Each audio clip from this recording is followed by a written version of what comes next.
Ito, yung percentage ng battery, pwede niya ring ipakita dito sa page na to. Ayan o, voltage, current, power, resistance, energy, capacity. And ito, isang page pa rin to, pero dito nakalagay naman yung OBD, LBD, no? Jack Solar, share natin ito. Anong natutunan mo? Share natin to ngayon, no? At dahil nga naglagay na tayo nitong Wi-Fi Smart AC meter, which namomonitor na natin lahat ng energy output galing dun sa ating solar inverter, is meron na naman tayong naisip ngayon na panibagong game plan, no? So, kung natatandaan nyo tong PZEM 015 ko, ito siya, no? So, dalawa yan actually, no? Yung isa naka-off kasi naka-off yung ating 12 volts 1 kilowatt inverter dito. So, itong ating PZEM 015, ang minomonitor nito is lahat ng energy palabas ng ating Powerwall 24 volts. So, namomonitor niya. So, yan, makita nyo dito, yan, energy, yan, no? 7.42 kilowatt hour na yung lumalabas sa kanyang power. It means, ano yun guys overall yun, no? Regardless kung papunta siya ng inverter or papunta siya dun sa ating mga DC load dito. So, bali ito yung total solar power consumption ng aking Powerwall na 24 volts. And running time niya is around 154 hours na, no? So, ngayon, mag-install tayo ng ganito, pero dito naman sa ating Gentai Power na battery. So, ngayon kasi, wala naka-install na PZEM 015, no? Dito sa ating Gentai Power na dalawang 12 volts 280 ampere hour, tapos pinag-series natin siya kaya 24 volt system to, no? So ang gagawin natin is mag-i-install tayo ng DC meter, no, which ang mini-measure talaga niya is lahat ng energy na kinukuha ng ating load dun sa ating battery, mapa DC man yan or AC. So meron tayo ngayon na bagong i-install na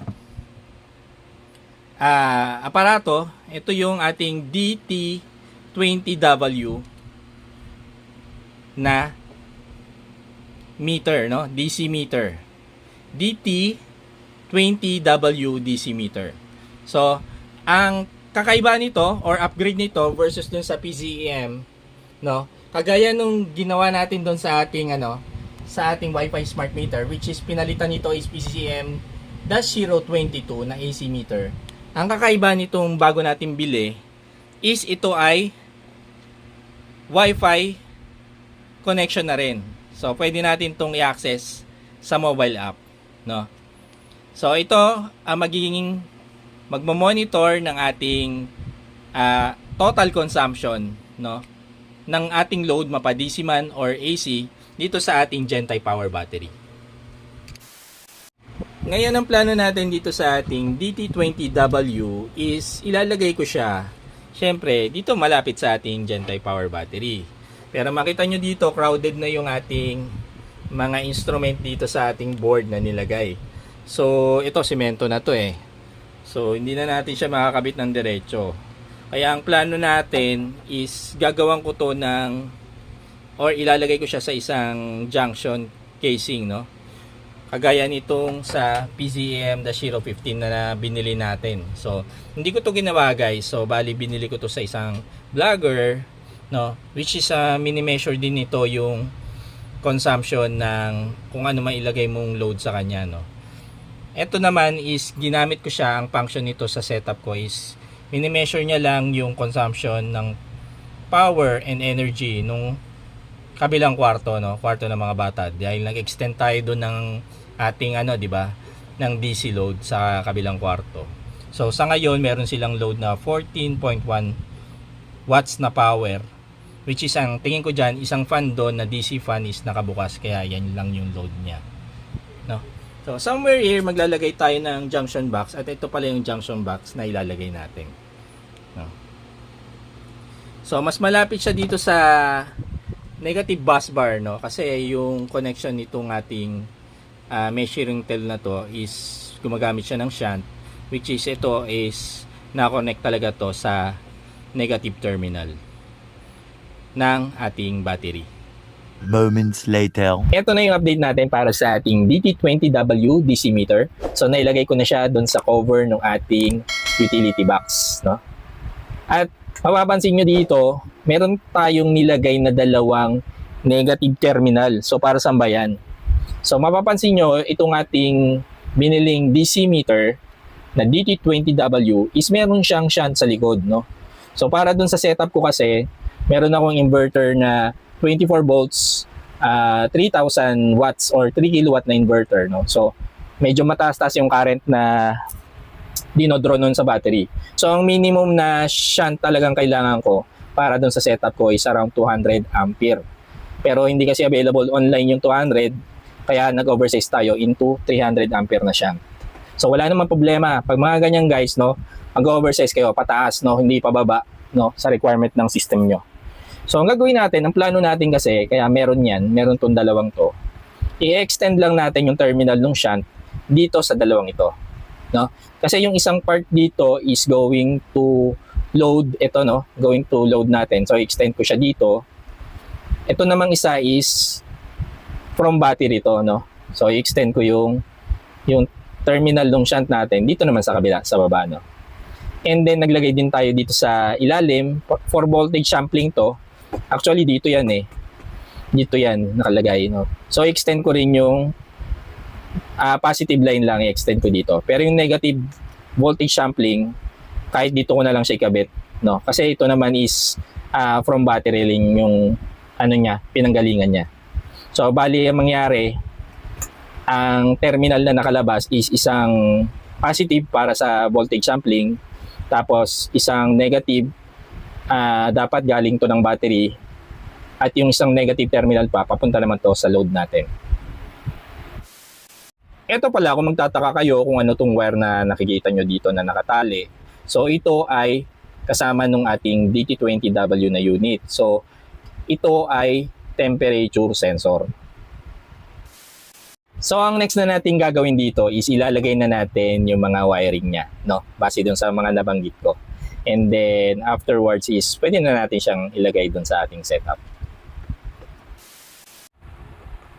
Yan, okay na. So maigpit na. Ito, tapos na natin gawin yung internal wiring ng ating DT20W dito sa ating utility box, no? So bali ang magiging external connection na lang nito is itong dalawang to. Ito going to our load. Ito is from the battery, negative terminal. Ito naman is from the battery, positive terminal. So magtataka kayo dito guys, bakit maliit lang itong connector natin dito, no? Pati yung wiring nga. Kasi nga guys, for voltage sampling lang to, kaya kailangan manipis na wiring lang, no? Hindi natin kailangan na makapal na wiring, no? Magiging tayong over-design kung makapal na wire pa rin yung gagamitin natin, no? And dito naman, kaya ganito to, dahil nga mataas na amperahe yung dadaan dito guys, no? As high as 160 ampere yung pwedeng dumaan dito sa ating shunt. Kaya kailangan natin ng makapal na wire. So ang ginamit natin dito is dalawang 16mm squared na wiring, no? Para sa pareho, no? Yung galing sa battery and then yung papunta sa ating load. So ikakabit na lang natin to guys, no? So pakita ko sa inyo pagka nakabit na natin.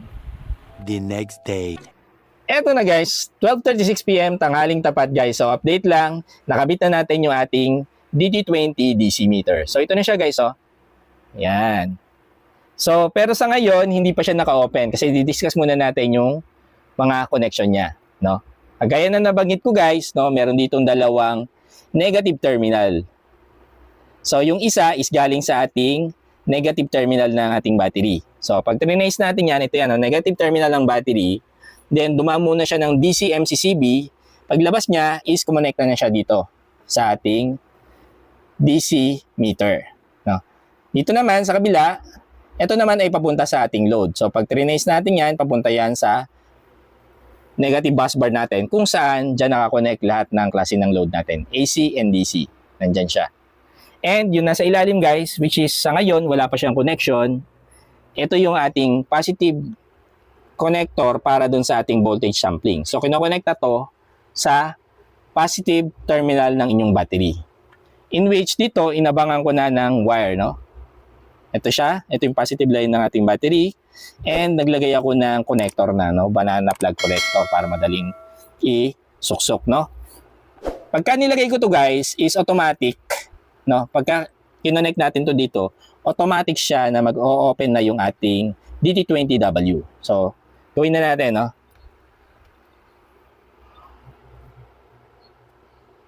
Op. Yun. So, yan. Nag-loading na yung page niya. So, nang itatanong niya is yung language. So, naka-default na siya ng English. Ipindutin lang natin yung gitnang button. Then, maglo-loading siya ng konti. Yan.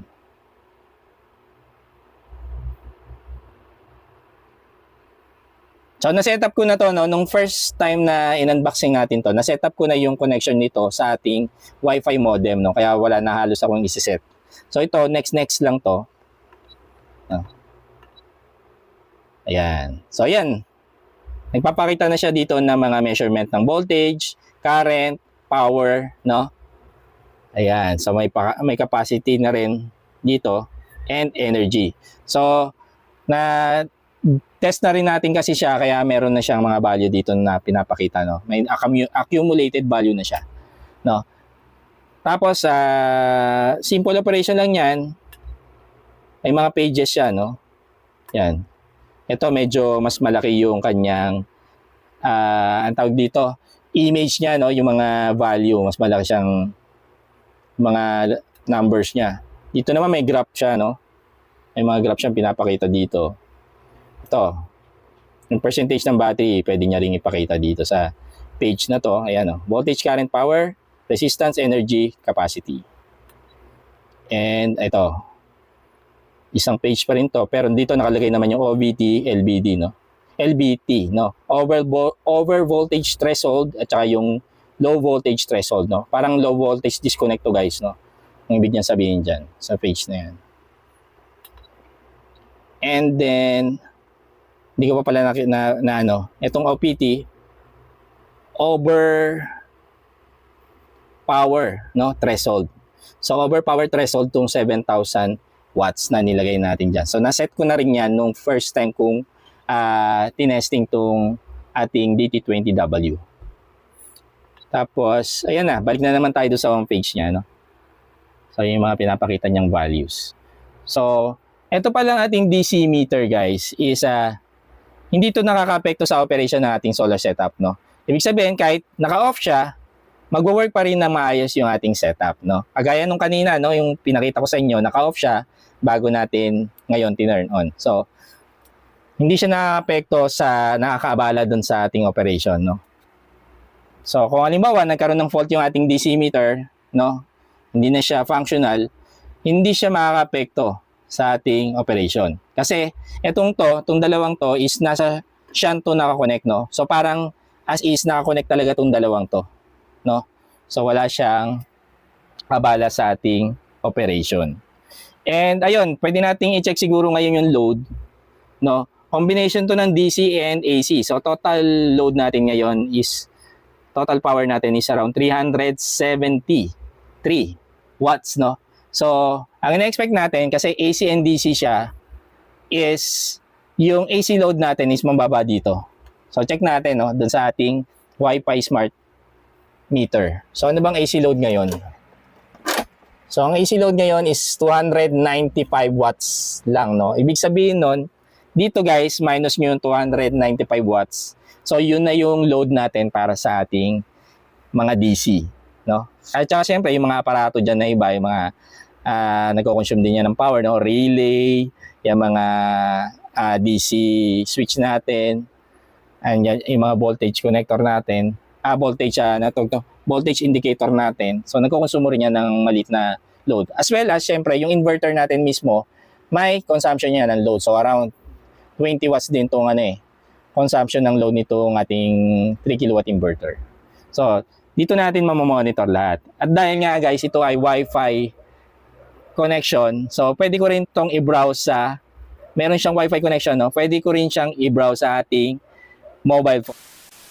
Dahil nga itong ating DT20W DC meter is may Wi-Fi connection to, so pwede nating ma-access yung mga data na pinapakita ng ating DC meter sa ating mobile application, no? Basta in-install mo siya sa iyong cellphone at yung cellphone mo ay merong Wi-Fi connection or meron siyang mobile data, no? At as well as itong ating DC meter, kailangan nakakonect din to sa Wi-Fi network nyo, no, sa bahay or Wi-Fi modem. So pag meron yan dalawang yan is magkakaroon siya ng communication at makikita nyo yung mga values na yan sa inyong mobile application. At yun na nga yung share natin ngayon, yung kanyang mobile application. So ang kagandahan pa dito guys is itong ating DT20W is same application lang siya na ginagamit ng ating Wi-Fi smart meter. Tuya application din siya, no? Which familiar na tayo sa kanya. Kasi ito yung ginagamit din ng ating DC meter at ayun nga yung ating Wi-Fi smart AC meter. So na-add ko na siya guys, no? During the unboxing nito, tinest ko siya, na-add ko na siya. Ito na siya. Madali lang rin naman mag-add ng new device dito, no?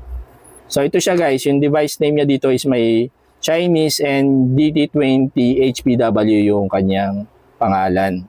So pag click natin yan sa homepage, so maraming value siyang pinapakita dyan. Voltage, current, power, resistance, NTC, temp, CPU temp, total capacity, total electricity. Ito is energy to guys, no? Itong total LE. Battery percentage, pinapakita niya rin dyan. So pwede nyo iset yung voltage value ng battery nyo at 100% through application, tsaka yung 0% value niya. So yan yung value yung sinet ko para sa ating LiPo4 battery or lithium iron phosphate battery, 24 volts. So 27.2 yung 100% ko, 0% ko ay 25.4 volts. Then ayan, relay switch, pwede nyo turn on. No, marami siyang function guys eh. Ayan, tapos makikita nyo yung battery percentage dun sa dulo ng home tab. Sa chart tab, yan, may mga pinapakita rin siya mga chart dito. Voltage curve, current curve, power curve, electricity curve, capacity curve, CPU, external temperature curve, no? And dito sa setup tab, so may mga pwede tayong modify katulad ng language, yung brightness ng screen, standby brightness, yung diverter size. Ito hindi na to minomodify kasi ito yung size ng ating shunt, no? Yung nabili natin is 300 ampere shunt, no? Kaya hindi ko na siya minodify. Over voltage prompt, yan, pwede natin modify. Sa 24 volts, nilagay ko is 30 volts, no? Low voltage prompt, ang nilagay ko is 25.6 volts. Then, over power prompt, so dahil nga yung ating battery is around 7,000 watt hour yung capacity niya. So over power prompt ko is around 7,000 din yung nilagay natin. Then over temperature prompt, hindi ko na binago yung default setting to. Etong 100% battery voltage yan, minodify natin yan. At yung 0 battery percentage, no. Then pwede mo rin yan i-reset, no. Pagka may clear all data to 0, no. Or yung Wi-Fi connection mo, i-reset mo. Or lahat default set to default settings, pwede rin, no. Yun. So, yun yung mga makikita mo. Halos ang dami-daming pwedeng makitang value at pwedeng i-modify dito sa ating or i-customize dito sa ating application ng ating DT20W Wi-Fi Smart Meter. So, yun guys, no? For me, napaka-functional nitong binili natin na DT20W DC meter, no? Kasi ngayon, bukod sa namomonitor ko na lahat ng energy palabas ng ating battery, no, mapa DC or AC man load man niyang nagko-consume ng energy, is naire-record ng ating DT20W. And bukod doon, dahil nga Wi-Fi capable na siya guys, is na-access na natin yung data niya sa mobile app. So walang kahirap-hirap, kahit wala tayo sa bahay, kaya nating i-monitor yung behavior ng ating setup. Solar